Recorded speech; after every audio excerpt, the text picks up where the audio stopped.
So welcome back to my garden. I'm sure you remember Winnie, the cutest cat on the planet. This is still Winnie's favorite spot, and it was long before I put the catmint here. He just loves to sit here and take it all in. So this year I really wanted to give you a tour of this garden instead of the Enchanted Forest, because I've done a few tours of the Enchanted Forest and I wanted to kind of highlight some of the herbs and the flowers that I have in the garden. I also wanted to do a good documentation about what the garden looks like now, because my dad and I are hoping... Excuse you? Okay, cut. We want to build another garden that's specifically for food and has garden boxes, because this garden now, it's just an unbelievable amount of maintenance. We also want to build a greenhouse next year. So I'm hoping that next summer I can really focus on making this garden mostly plants and herbs, because food is just simply not growing in here. The things that did grow in here did do better than last year. I really did struggle with pests. Winnie hasn't been doing his part.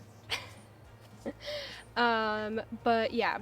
Bunnies, rats, slugs just decimated my garden this year. But some stuff did do really good, and I'm going to give you a bit of a tour, and I will show you what the Goddess Garden and the Enchanted Forest looks like too. So since we're in this corner of the garden, let's chat about this corner first. This year, the big change that I made was I took out this garden bed, because each year aphids only got this bed. And so I took it out and put my table in here, and I am so happy that I did that, because Winnie just loves it so much. And look at how cute he is. The rose bush is doing exactly what I was hoping it would do. It's just canopying over my table, and the dahlias are growing around it. I have several different dahlias all throughout the back here. Also around this whole back area is lemon balm, and I've already done my lemon balm harvest for this year, and I'm very excited to have lemon balm from my garden through the whole winter, because I drink like 6 cups of lemon balm tea a day. In the corner back here, we also have a huge columbine. I have lots of columbines in the garden. I just think they are one of the most magical flowers. The structure of the flower I just think is so beautiful and interesting and intricate. And then all around here we have different things like fuchsia and parsley. We've got a very autumn chrysanthemum here, and I'm also propagating some plants over here. So we've got some lemon balm and yarrow and things like that. So over here, we've got lots of yarrow and calendula. And I also had a sunflower in here, which is done now, and some snapdragons. One of the biggest devastations of the garden this year was that I planted over 40 snapdragons and maybe 10 of them bloomed, and it's because something kept coming into the garden and eating everything, and so that was really sad. But we still have a few doing their thing. And all in the back here is wild pink geranium, and then behind the sun we have lupin and things like that that grow back there. Over here I made this my mugwort garden. It didn't spread as much as I was hoping this year, because something again got into the garden and ate it, but it is very well established now. And I've also been propagating this is traditional mugwort, and I also harvest coastal mugwort from a river that I go to, and I took some roots and propagated that. So next year I'm going to have way more mugwort, and I can also share it with friends, which I'm really excited about. Back here we have some dahlias, and I also got a wisteria this year, but I haven't planted it yet because I don't know where to put it. And then we have more columbine and another big rose bush here. And then something else that I'm really excited about this year was my bergamot plant. It did mold a little bit because we've had a lot of rain. To be honest, it's kind of felt like autumn since the middle of July. And So it did mold a bit, so I haven't been able to craft with it yet, but when I do, I'm really excited because I love bergamot. I almost completely forgot to show you my thyme. It's pretty big. I did trim it back this year. It used to be all over here, but I wanted more space for the mugwort to grow. So right here we've got 2 medicinal herbs. We've got arnica in this pot here, and this is bee balm, and I have been growing this arnica for 2 years, so it looks really strong and well established. This bee balm is its first year, and it also looks really strong and healthy, but I'm not going to craft with this one this year. I'm going to wait until next year because I'm already crafting with several other herbs. So in this garden bed, I have my onions and I had some lettuce, but the lettuce didn't do super great in here. So I'm not going to plant lettuce in the ground next year. I'm going to put it in pots. But I've got some onions to harvest. Oof, that's a good one.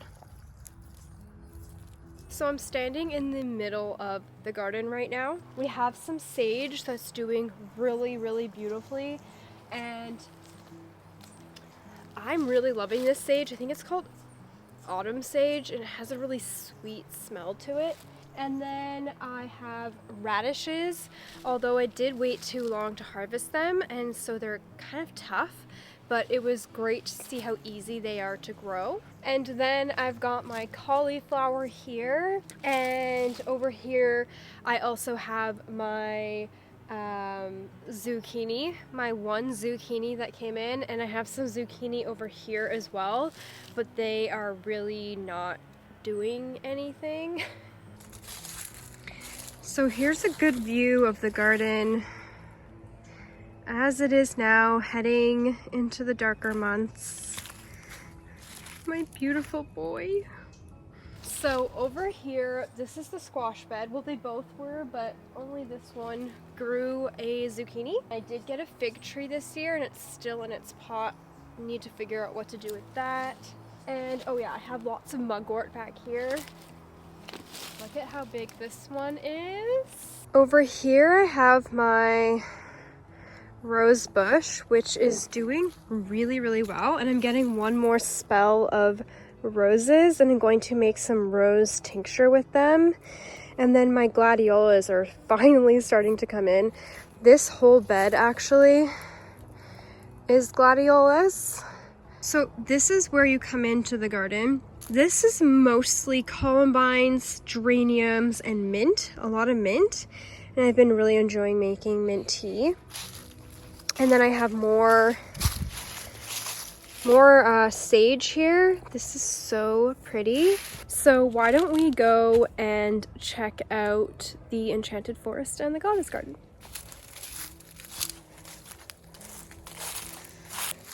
Oh, one last garden thing. I of course have my rosemary by the garden gate, as the practical magic goddesses suggest.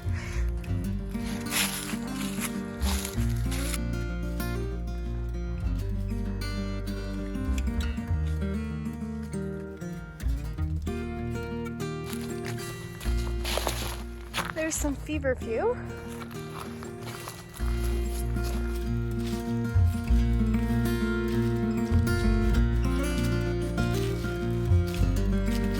So here we are in the enchanted forest, and she is covered in leaves, and it feels like Halloween is around the corner. That's what it feels like. I have done an autumn tour of the enchanted forest, and I will link that for you below. I've really been working with my ancestral altar, which is right over there. I've been working with it a lot this summer. Well, really all throughout this last year, and I have a video coming about how to create an ancestral altar and work with it. So here is another view of the forest. The stone circle is right behind me here, and here are the rocks, the granite, I believe they are.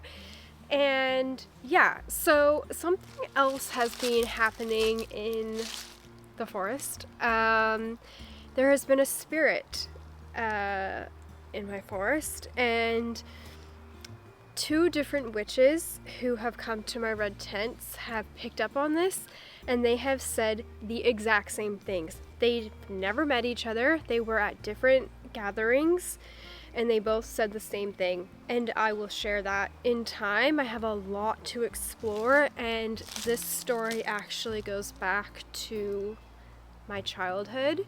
I have an ancestral root in this land that I've never really talked about before, but I'm feeling that the time is coming for me to share about that, but I just want to explore the spirit a little bit more and get back to you about that. Oh yeah, so I'm not gonna tour around the forest. Go check out that autumn tour if you want to see more about all the different trails, but I am gonna take you into the goddess garden first.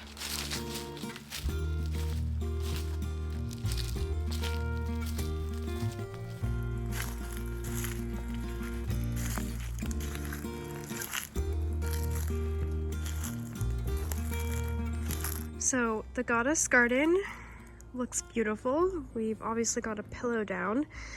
I didn't fix the fence this year because I really didn't do anything in here. I didn't have the time, but yeah, very minimal in here this year.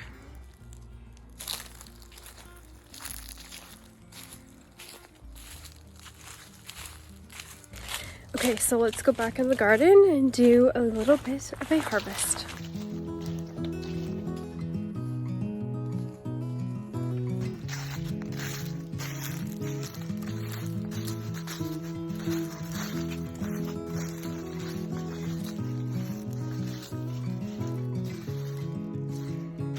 Okay, time to do a little bit of a harvest and celebrate Mabon in this way. I am going to Samhain Witch Camp this following weekend, but we are still in Mabon season, and I try not to just gloss over that and think ahead to the next season.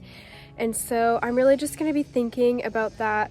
You can hear my dad's saw. Yeah, I'm just going to take the time to think about my blessings as I do my harvest and think about this Mabon season.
So I've done a little bit of a harvest, not too much because I am going away in a couple days, so I'll need to do more in the middle of October.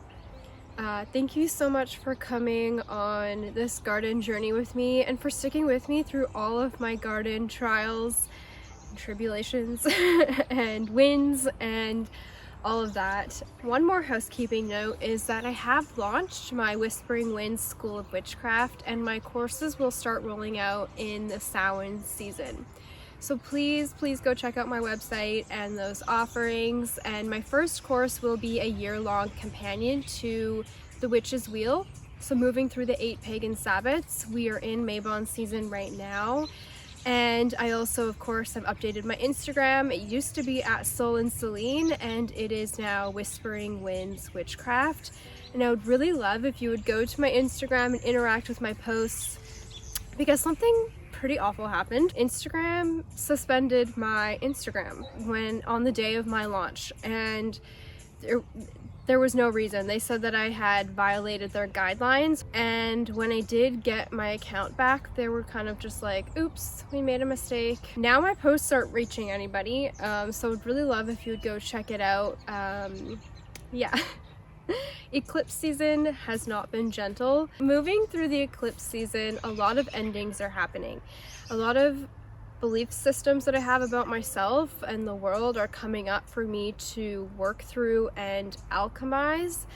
And also old stories, relationships, things like that are coming to an end for me, so that I can create the space to live more in alignment. And these are changes that I've been really resistant to making, but they are all changes that I had wished for in my black cord ceremony about a year ago. And so I did expect to go through some sort of alchemization this year, but I just had no idea how hard it was going to be. And so if you are also going through this shift of paradigms, you know, timelines aligning, old stories and belief systems collapsing and crumbling, if you're going through this, please let me know. I did do a poll on my Instagram, and I said, how are you doing this eclipse season? And I put 3 options. I said, I feel like I'm dying, I'm excited for the shifts, and I don't know what day it is. There was a tie between I feel like I'm dying and I don't know what day it is, and there were just a couple people who said they were really excited. So I think that's great. Some people are not really suffering right now, but a lot of us are. And so I just wanted to say this so that you know that you're not alone if you're going through all of these paradigm shifts. So yeah, please go check out my Whispering Winds School of Witchcraft. It will eventually become this community that we can all grow and transform together, and I'm just so excited for this. I feel like this has been what I've been working towards my whole life. So thank you so much for watching this video and coming on my everlasting garden diary journeys. I really, really appreciate it. I will see you in my next video, which I'm not sure what it will be. I don't know if it'll be my Samhain witch camp or just like a cozy autumn vlog. Yeah, but stay tuned, and thank you so much for watching, and I'll see you next time.